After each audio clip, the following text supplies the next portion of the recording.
Yellowstone Supervolcano's rock record rolling through much of Earth's time. These are the latest Caldera Chronicles. They come out every Monday. This is February 3rd's issue. Yellowstone Caldera Chronicles, a weekly column written by scientists and collaborators of Yellowstone Volcano Observatory. This week's contribution is from Laura Blackstone, Yellowstone Geology Program guest scientist, and Jefferson Hungerford, park geologist at the Yellowstone Center for Resource in Yellowstone National Park. Many people understand that Yellowstone National Park is unique because it hosts more than half of Earth's geysers, actually 60% of Earth's geysers, mud pots and thermal springs, and it has over 10,000 hydrothermal areas. The park is also unique because it contains rock formations that span over half of the Earth's 4.6 billion year lifespan. These rock formations tell stories of sinking, pulling, contracting, and twisting of an ever-changing landscape.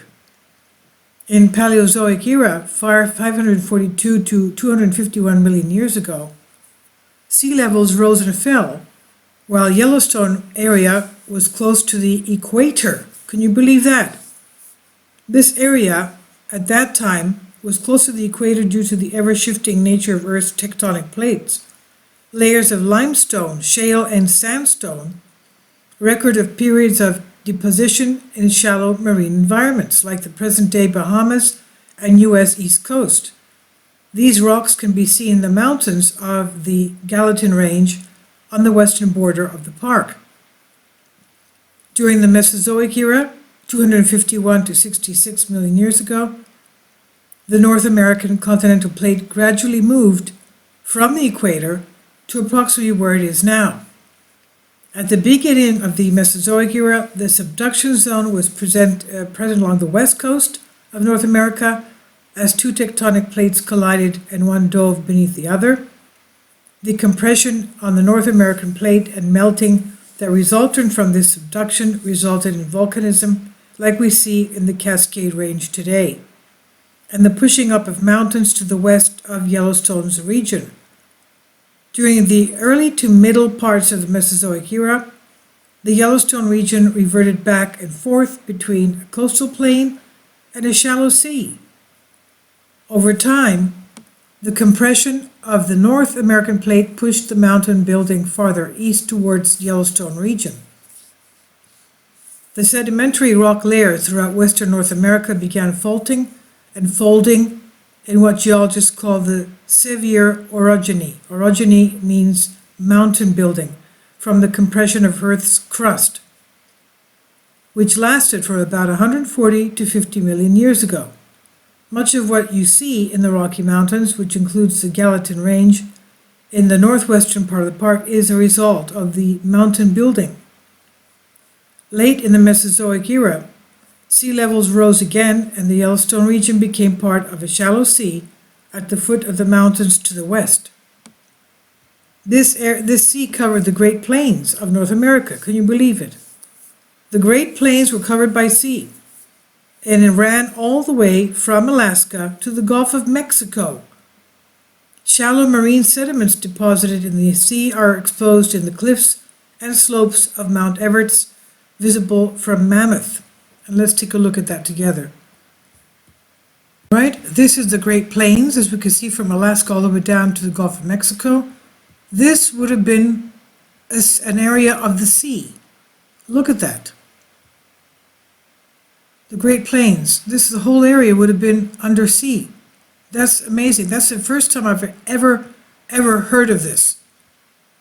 Going back to the Caldera Chronicles. Okay, this is the Mount Everest shallow sea sedimentary rock, as we can see here. From the Cretaceous period are the overlain by the Huckleberry Ridge tuff volcanic deposit from the first caldera forming eruption of Yellowstone hotspot 2.1 million years ago.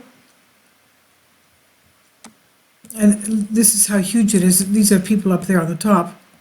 Hikers on the mountain, and that's the valley down below, orogeny everywhere. Amazing. So there was a sea flowing through here. Late in the Mesozoic era, sea levels rose again, and the Yellowstone region became part of the shallow sea at the foot of the mountains to the west. The sea covered the Great Plains of North America and ran all the way from Alaska to the Gulf of Mexico. This is astonishing. From Alaska here, all of this was sea to the Gulf of Mexico. Amazing.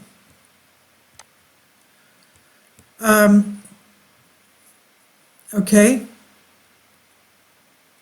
And even before the end of the Sevier orogeny, another sequence of mountain building occurred in the region, the Laramide orogeny, 80 to 45 million years ago. Not only deformed sedimentary rocks near the surface, but also reached deep into the Precambrian, that's older than 541 million years ago, half a billion years ago. The Precambrian basement, bringing these rocks up to the surface along faults. These basement rocks are 2.7 billion years old. That's half of the age of the Earth, as we said, and very resistant to erosion. You can see them in the steep walls of the Lamar Canyon near Lamar Valley. Yellowstone during this time might have looked like the Andes mountain range. Early in the Cenozoic era, 66 million years ago to the present, that's from the time of the dinosaur asteroid strike, things started heating up with the inception of the Absaroka volcanic field in the Yellowstone region. This volcanic activity was similar to what we see today in the Cascadia Range of Washington, Oregon, and Northern California. Massive flows of ash, mud, and debris buried trees, which became petrified wood. Some of these deposits are preserved in the northern part of the park, for example, petrified forests found on Specimen Ridge. And maybe we have an image here, let's see. The petrified forest of Yellowstone's distant volcanic past, found in rocks and trees. This is one of the beautiful pictures of Yellowstone here. Yellowstone renowned for the largest volcanoes in the world, generating intense interest.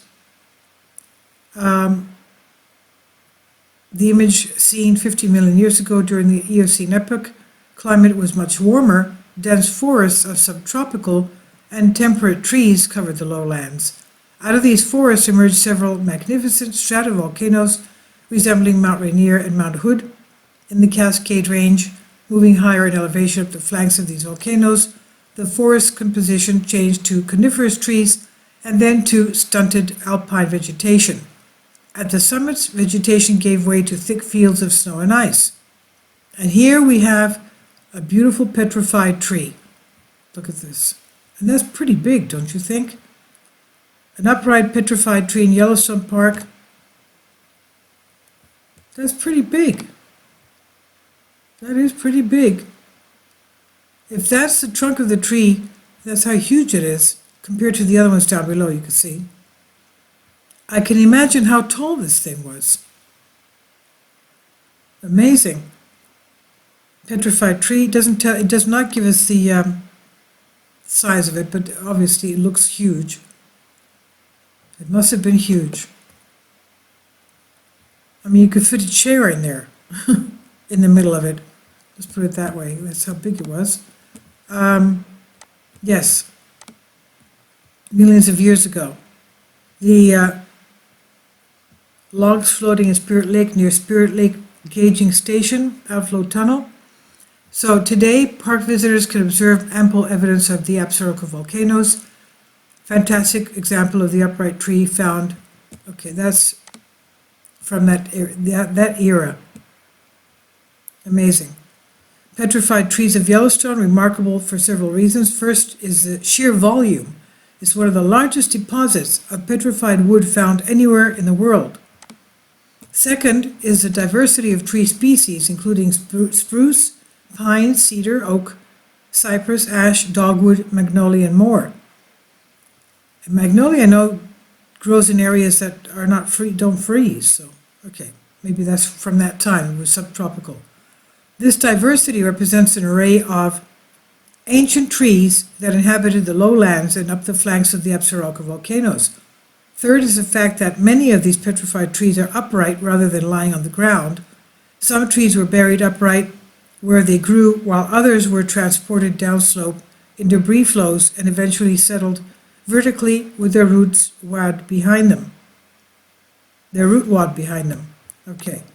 Today, park visitors can observe ample evidence of the Absaroka volcanoes, a fantastic example of upright tree found in just west Tower Junction. Follow the sign for petrified tree. Amazing. Amazing. That's beautiful. So there's a lot to see there. I don't know if they have enough guides to tell the people, inform the people what they're seeing, but hopefully they have some kind of a book or some kind of a tape that people can listen to as they're going to various areas here. So, the petrified wood, we talked about the severe orogeny and the Andes Mountain, that what it looked like, and the Cenozoic era, and the petrified forests. And more recently, starting 16.5 million years ago, a plume of hot material sourced deep within the earth created a hotspot that migrated to Yellowstone due to plate movement, forming the volcanic system we now know today that encompasses most of the national park. Yellowstone isn't always a land of fire, but also experienced two recent periods, about 150,000 to 130,000 and 22,000 to 13,000 years ago of glaciation. 13,000 years ago, that was the Younger Dryas. Glaciation that reshaped and carved much of the mountains and valleys into their current forms, and that also left mounds of gravel and dropped boulders, like one of these, in odd places as the ice melted. One place to see these deposits is in Hayden Valley, but evidence of glaciation can be found all over the greater Yellowstone area. And this huge boulder, amazing, the trees have grown around it, Glacier Boulder, dropped by a retreating glacier in the north rim of the Grand Canyon of Yellowstone in Yellowstone National Park, and it's a statement of Yellowstone's icy past. That is huge. That is huge. Yes. Now, Yellowstone's youngest rocks are formed by hydrothermal activity. Hydrothermal waters transformed the hard lava flows into colorful clays that erode easily and form the dramatic walls of the Grand Canyon of Yellowstone. At Mammoth Hot Springs, warm water springs deposit travertine that forms terraces. In the geyser basins, boiling water and hot steam erupt from underground pipe-like systems and deposit the silica-rich sinter that forms the cones of our favorite geysers like Old Faithful. So the next time you visit Yellowstone, remember that the big volcanic explosions are just one part of a long and complex geological history, a history that is recorded by rocks that are exposed across the landscapes, spans eons, and tells an amazing story. Amazing. The most amazing story I found out today was the fact that there was a sea between Alaska and Gulf of Mexico, right there. It looks over the Great Plains. All this was an inland sea taking over and covering. That's Yellowstone right there. Right there. Okay. That's amazing. So this is on Caldera Chronicles, and I'll leave a link below for you for this.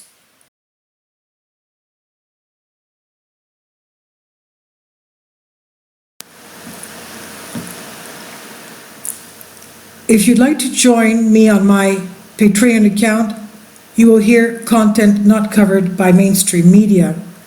These riveting stories will be based on my research, and I will state my opinions and give my personal insight on diverse and controversial subjects and world events not covered by mainstream media, and not supported by YouTube guidelines. So whatever I have on my Patreon, most of those will not be on my YouTube channel. Please consider becoming a member today. More of the most significant and important videos will be on my Patreon channel.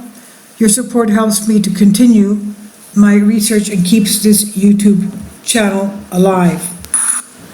And we depend on your support, your generous charity, because we help economically challenged families here in Athens, Greece, in Kapota, and we also help the young generation with university tuition and the community around our church.